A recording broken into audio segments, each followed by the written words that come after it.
Baiklah, Assalamualaikum warahmatullahi wabarakatuh. Kembali lagi di channel Guru Obat 21, media informasi dan edukasi untuk guru dan pelajar Indonesia.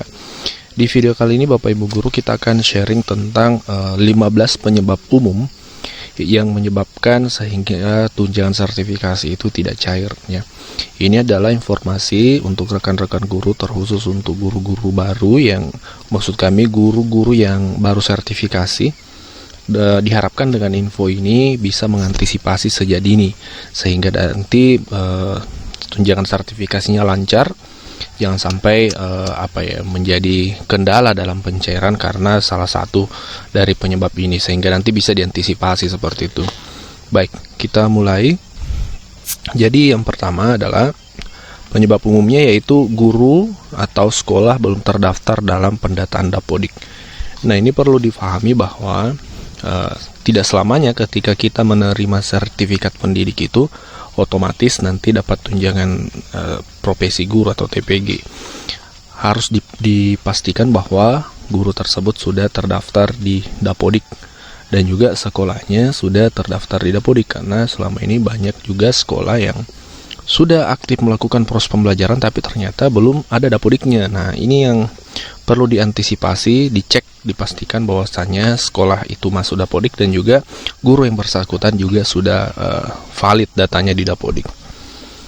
Faktor yang kedua adalah NIP tidak sinkron dengan tanggal lahir. Nah, ini banyak sekali guru-guru yang mengalami ini sebelum-sebelumnya. Khusus untuk guru-guru PNS, NIP-nya tidak sinkron dengan tanggal lahirnya karena dalam NIP itu ada angka, tanggal, bulan, dan tahun kelahiran. Nah, faktanya banyak yang tidak sinkron atau tidak sesuai. Lanjut, faktor yang selanjutnya adalah tidak memiliki sekolah induk. Nah, ini untuk teman-teman guru yang mengabdi di lebih dari satu sekolah nih. Misalnya, ini sebelum pandemi ya, banyak guru-guru yang misalnya di sekolah A tidak mencukupi jam mengajarnya untuk syarat sertifikasi ya, yaitu 24 jam. Sehingga biasanya solusi yang dilakukan oleh guru adalah mengajar di sekolah lain.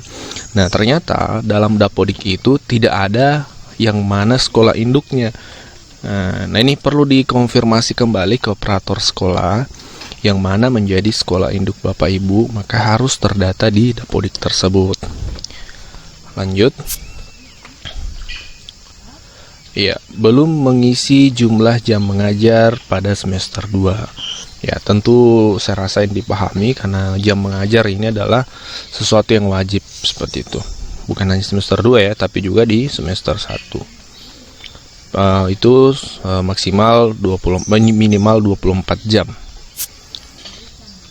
Selanjutnya, siswa belum masuk rombal atau sebaliknya, guru belum masuk rombal. Nah, dalam Dapodik itu ada rombal-rombal yang sudah didesain oleh kementerian. Operator tinggal menginput rombal-rombal tersebut baik untuk guru maupun siswa. Nah, harus dipastikan bahwasanya guru tersebut sudah memiliki rombal di Dapodiknya.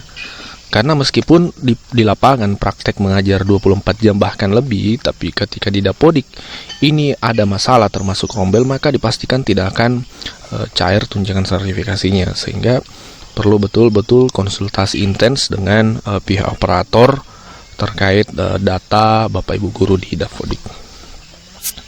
Selanjutnya, pangkat golongan tidak terdeteksi. Nah, ini untuk teman-teman PNS. Pangkat dan golongannya tidak terdeteksi di Dapodik. Jadi pangkat dan golongan ini dari Dapodik itu menyesuaikan dengan yang ada di BKN. Biasanya perubahan pertama itu sebelum Dapodik adalah BKN. Ketika kita mengusulkan kenaikan pangkat ke BKD misalnya, ketika sudah difinalkan oleh BKN, maka data kita otomatis di website situs BKN itu akan berubah. Nah, Dapodik itu tidak otomatis, dia menyesuaikan. Bahkan Biasanya operator itu harus meminta SK kita dulu, baru diupload dan diproses oleh operator, baru sinkron dengan yang ada di BKN. Jadi tidak otomatis Dapodik berubah ketika misalnya Bapak Ibu sudah terima SK dari BKD, tidak otomatis data Bapak Ibu di Dapodik itu berubah, tidak, harus diproses dulu oleh operator sekolah. Kalau di BKN itu otomatis ya, kalau kita cek di BKN itu otomatis.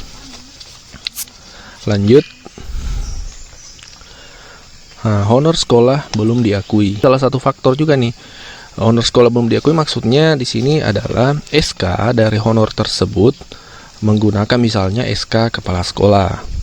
Nah, sesuai dengan peraturan baru Bapak Ibu, SK untuk tunjangan profesi itu harus SK untuk honorer harus SK dari pejabat pembina kepegawaian, atau dalam hal ini bupati, wali kota atau gubernur.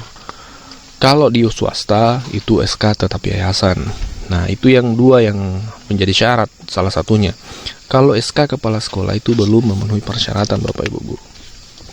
Adapun SK dari Dinas Pendidikan, kami belum bisa mengkonfirmasi pasti apakah memang bisa, karena beberapa teman-teman berkomentar katanya bisa, tapi kami melalui channel ini belum bisa mengkonfirmasi atau memastikan info tersebut, karena belum kami cek validitas info tersebut. Jadi mungkin teman-teman Bapak Ibu bisa tanya-tanya langsung, kalau bisa langsung ke pihak Dinas Pendidikan yang menangani tentang tunjangan-tunjangan seperti itu. Lanjut, lembaga pengangkat belum diakui ya. Yes. Jadi agak connect tadi sama poin yang pertama, bahwasanya lembaga pengangkat belum diakui ini belum terdaftar di Dapodik ya. Misalnya instansi sekolah tersebut baru sehingga belum masuk Dapodik, belum ada Dapodiknya seperti itu. Lanjut, tugas tambahan belum valid. Nah, misalnya guru jam mengajarnya hanya 12 jam. Tapi karena dia wakil kepala sekolah misalnya, sehingga dia ada tambahan jam sekitar 12 jam ya.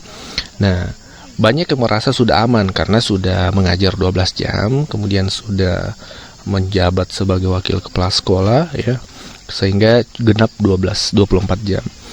Tapi ketika dicek di Dapodik, ternyata tugas tambahan tersebut tidak valid. Nah, ini bisa menjadi penyebab juga tunjangannya tidak cair Bapak Ibu. Jadi sekali lagi kami ingatkan, jangan karena sudah melaksanakan di lapangan ya, misalnya sudah mengajar kemudian sudah wakil kepala sekolah sehingga merasa sudah cukup jam sehingga tidak diperhatikan lagi komunikasi ke operator. Jangan, karena harus komunikasi untuk memastikan data tersebut sudah valid atau belum. Lanjut, gaji pokok belum sesuai. Nah, ini juga menjadi kendala sering ya, gapoknya belum sesuai. Lanjut, NUPTK tidak valid. Nah, NUPTK ini salah satu faktor krusial juga terkait tunjangan profesi.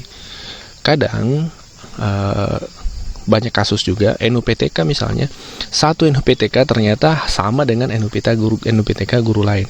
Itu pernah terjadi bentrok seperti itu. Jadi harus diklaim bahwasanya NUPTK tersebut adalah NUPTK milik Anda misalnya.